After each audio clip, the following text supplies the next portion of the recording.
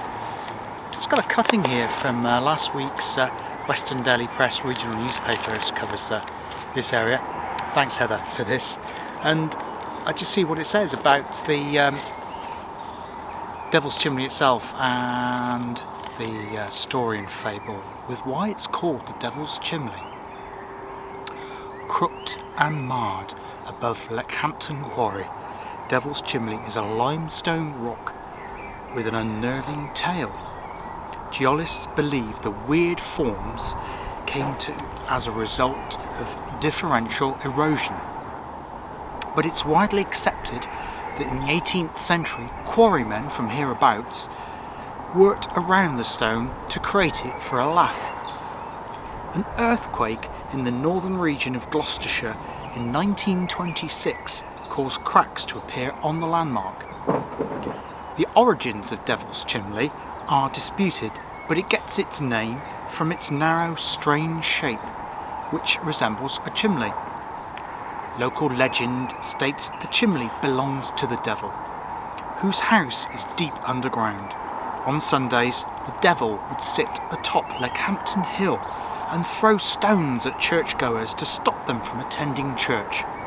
Furious, the Christians of Cheltenham hurled the devil's stones back at him and trapped the Antichrist underground.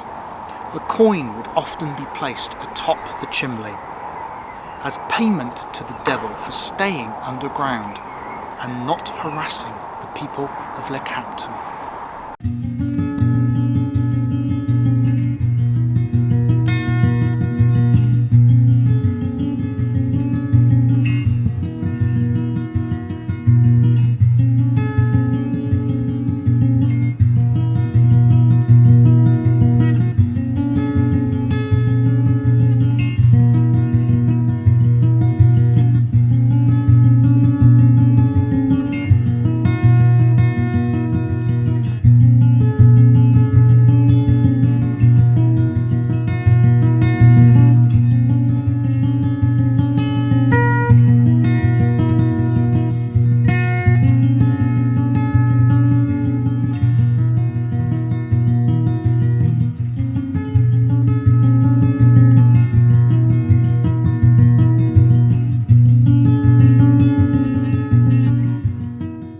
Thoroughly enjoyed my afternoon here at Leckhampton Hill, the Devil's Chimney and the quarry.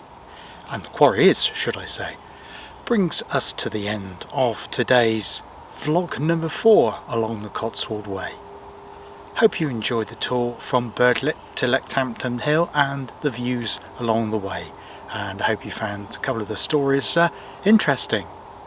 Next time we'll be starting our journey here back at Leckhampton Hill, and we'll be continuing along in the direction of Dowdswell Reservoir, which is in the direction towards Andoversford, and the A40 road which leads on down towards Oxford.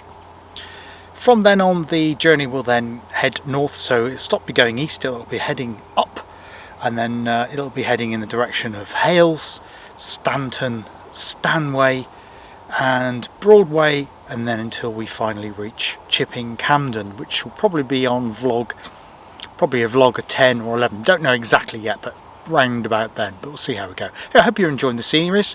Love to know what you think, love to know if you've done any of the Cotswold Way, either part or all of it at all in the past.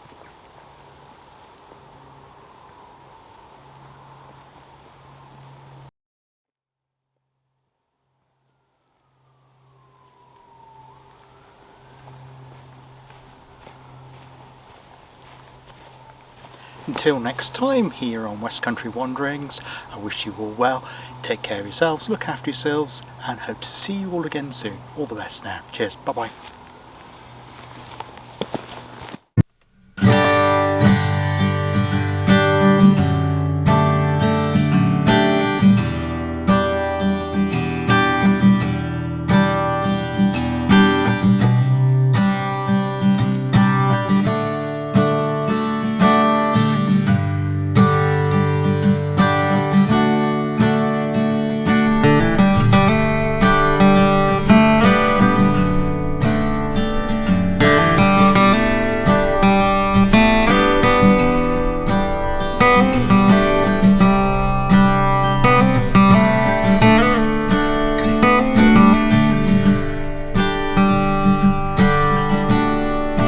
you.